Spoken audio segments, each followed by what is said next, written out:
tonight on BBC One.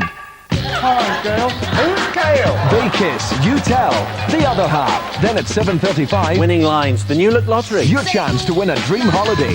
Deep trouble for DL and Pasco. If you're obstructing my investigation, I'll bury you. You'll have to dig a big hole. Then at 10, I don't like being too tame on the telly. we let Jim go a bit further. 1, 2, 3, 4. 4 fantastic reasons to watch BBC One tonight. The History Zone meets the ancestors on BBC Two in 20 minutes. Here on BBC One, the BBC News with Sian Williams. Prince Edward marries Sophie Rhys-Jones at a ceremony in Windsor Castle. Both get new titles. They become the Earl and Countess of Wessex. Kosovo Albanians are accused of attacking and setting fire to Serb homes.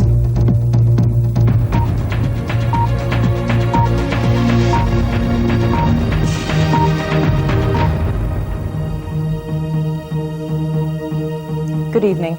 Prince Edward has married Sophie Rhys-Jones in a ceremony at St George's Chapel at Windsor Castle that deliberately lacked the pomp of recent royal weddings. Earlier, the Queen bestowed new titles on the Prince and his bride.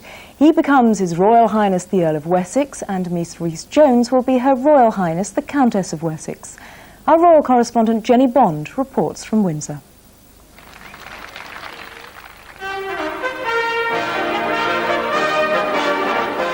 A fanfare for Sophie, specially commissioned for this, her wedding day, signalled the bride's arrival at St George's Chapel.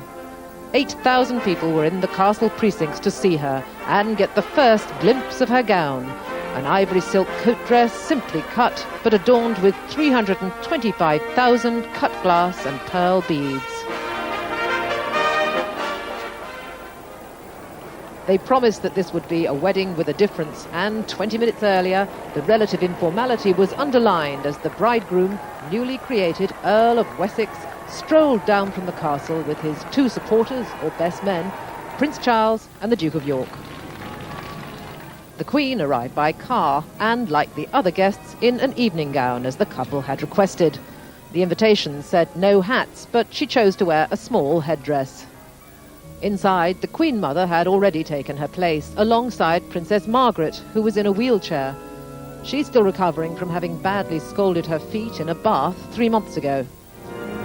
For Sophie's father, Christopher, this was a day on which he was not only giving away his daughter in marriage, but watching her become a countess. And from Edward, there was an appreciative look as he saw his bride approach. Over the past 6 years, they've come to know the Bishop of Norwich well from their stays at Sandringham, and it was he they chose to conduct their marriage service. I, Edward Anthony Richard Louis, take thee, Sophie Helen, take thee, Sophie Helen, to my wedded wife, to my wedded wife, to have and to hold, from this day forward, for better, for worse, for richer, for poorer, in sickness and in health, to love and to cherish, till death us do part. And, as she'd promised, Sophie took the traditional vow of obedience. Sophie Helen. Take thee, Edward Anthony Richard Louis. Take thee, Edward Anthony Richard Louis. To my wedded husband. To my wedded husband. To have and to hold. To have and to hold. From this day forward. From this day forward. For better, for worse. Better, for worse. For richer, for poorer. For richer, for poorer. In sickness and in health. In sickness and in health. To love, cherish and to obey. To love, cherish and obey. Till death us do part. Till death us do part. And so, with the roar of aircraft overhead and a slight struggle with the ring, Sophie Rhys-Jones, a modern career woman with a background more down-to-earth than any royal bride before her, joined the ranks of the royal family.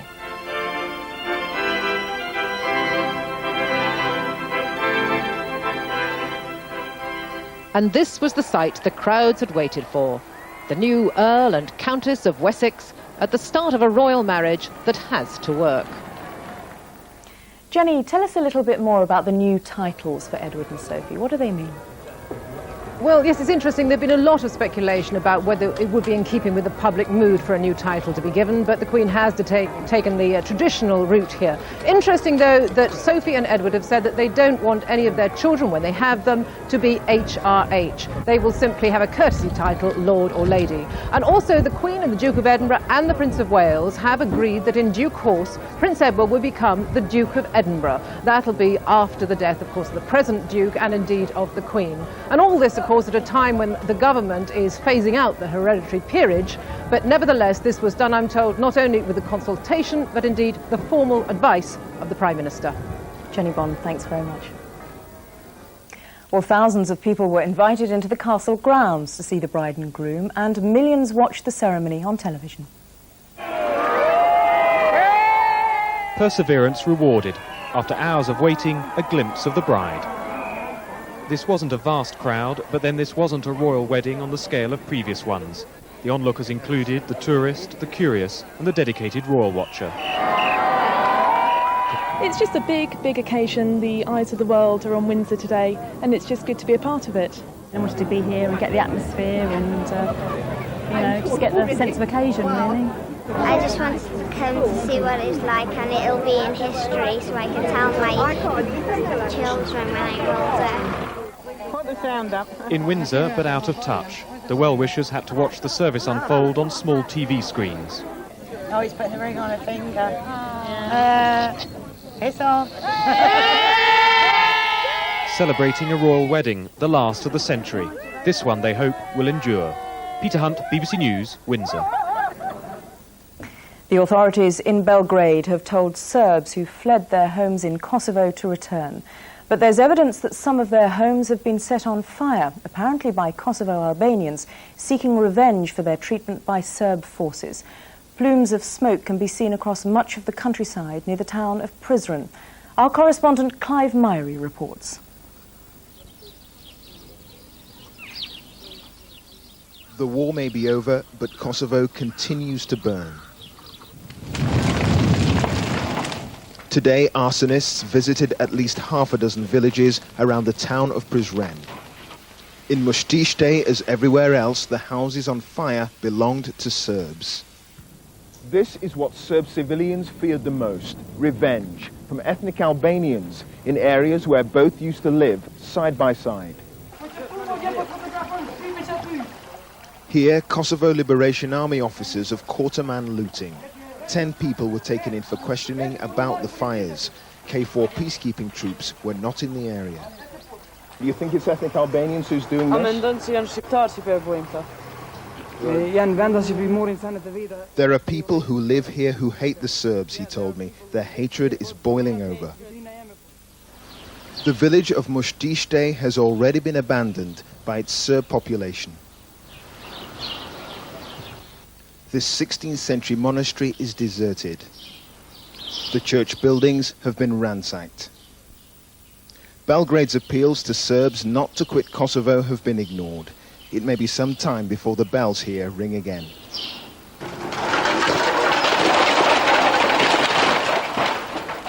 In Kosovo, the divisions between communities are as deep as they've ever been. This time it's the Serbs who are on the run. Clive Myrie, BBC News, Muštiste in southern Kosovo. Serb civilians are still leaving Kosovo's capital, Pristina, despite NATO's promise to protect them.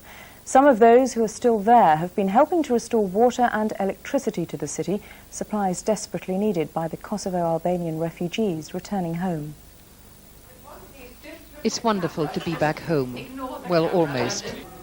The Sahiti family, Albanians who've been in a refugee camp, this morning surveyed the results of Serb looting.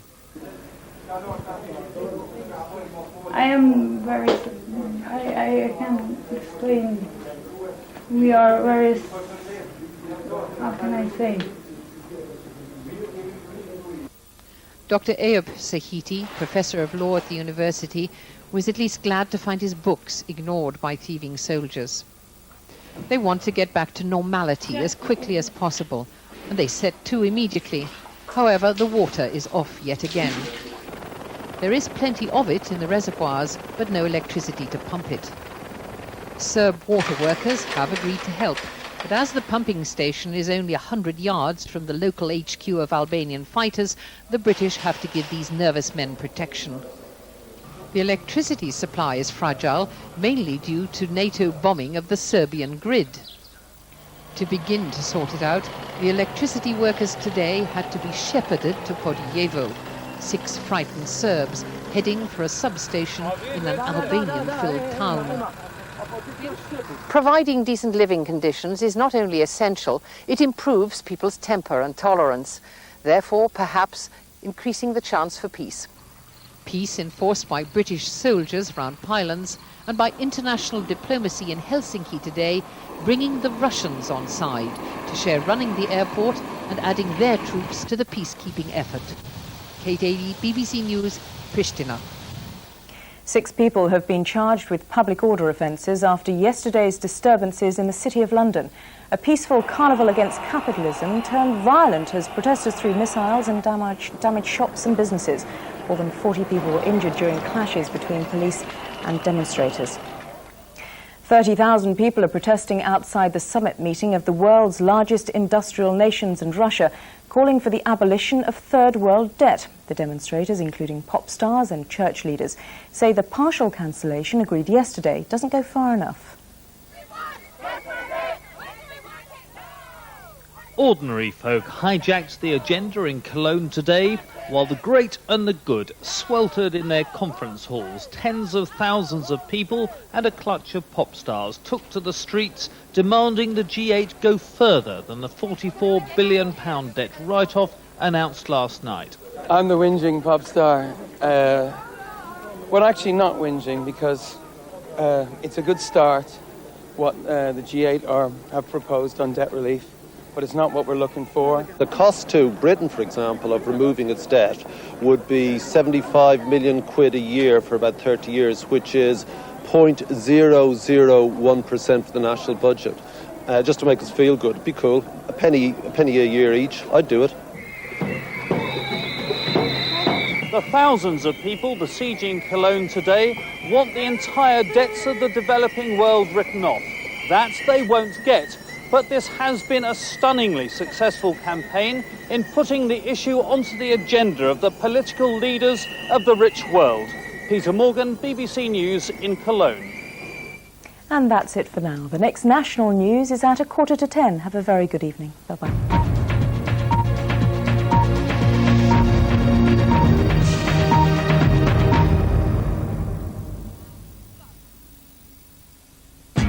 Did careless talk by police officers cost the lives of 2 Northern Ireland solicitors? Panorama investigates Monday at 10 on BBC One. It's one of the toughest jobs in politics. Imagine life as Leader of the Opposition. William Hague reveals all on BBC Two at 8:10.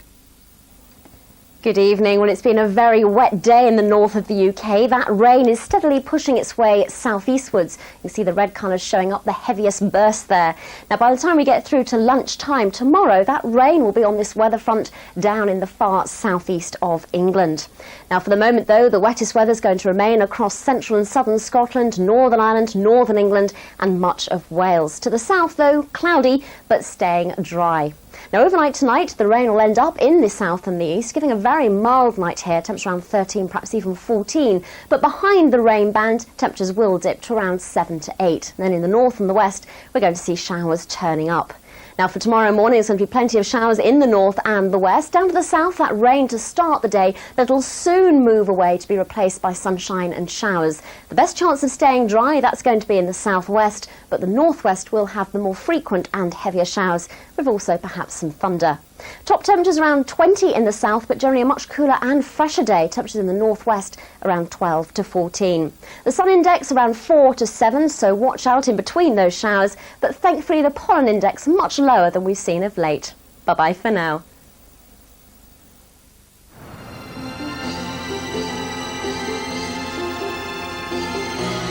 Oh, and a clean ace from Rosetsky.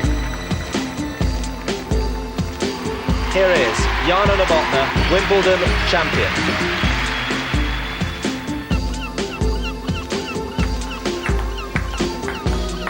Oh, I say, a superb backhand volley from Monica Seles. Sampras taking his time, looking very cool and unhurried. For 2 weeks every summer, one tournament grips the nation unlike any other. Join us on television and radio as Wimbledon comes alive with BBC Sport. Starts Monday. Kissing and canoodling on the telly, Dale Winton's got it under control. More guessing couples weed out the other half in 5 minutes.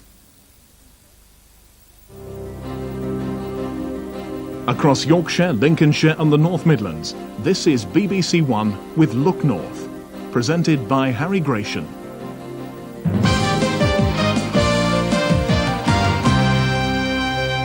Good evening and welcome to Look North. A motorcyclist has been killed in Lincolnshire, bringing the death toll on the county's roads this year to 51.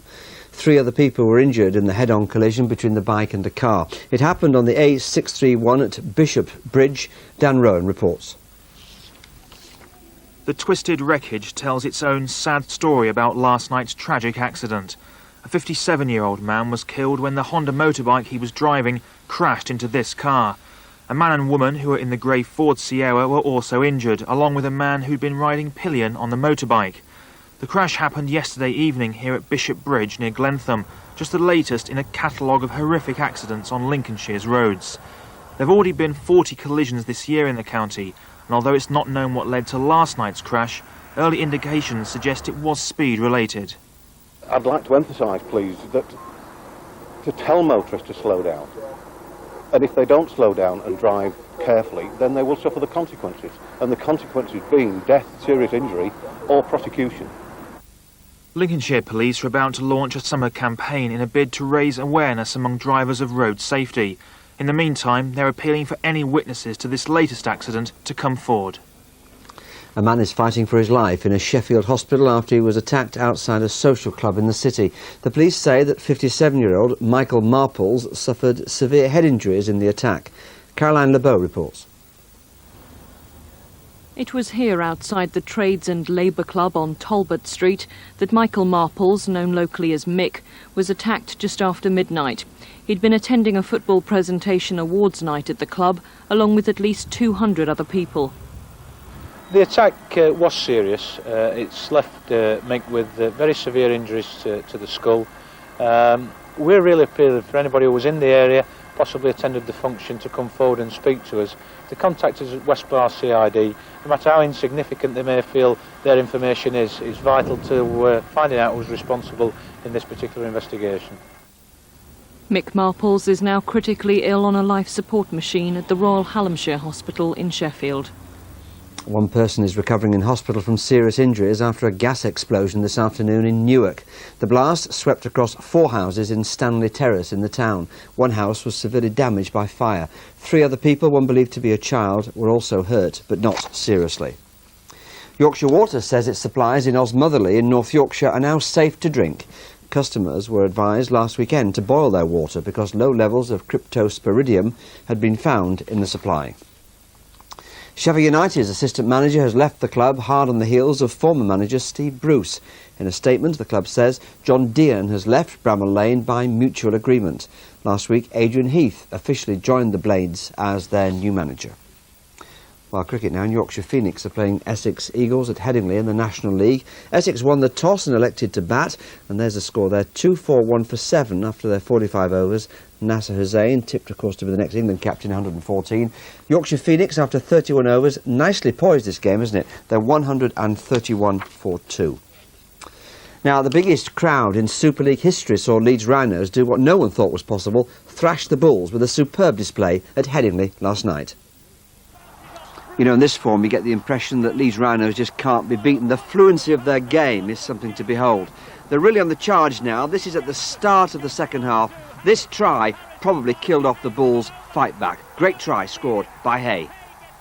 And lots of top quality games to look forward to, of course, tomorrow as well. Now, let's have a look at the weather prospects. Well, tonight, there'll be rain, heavy at times. The lowest temperature overnight, 11 Celsius, that's 52 degrees Fahrenheit.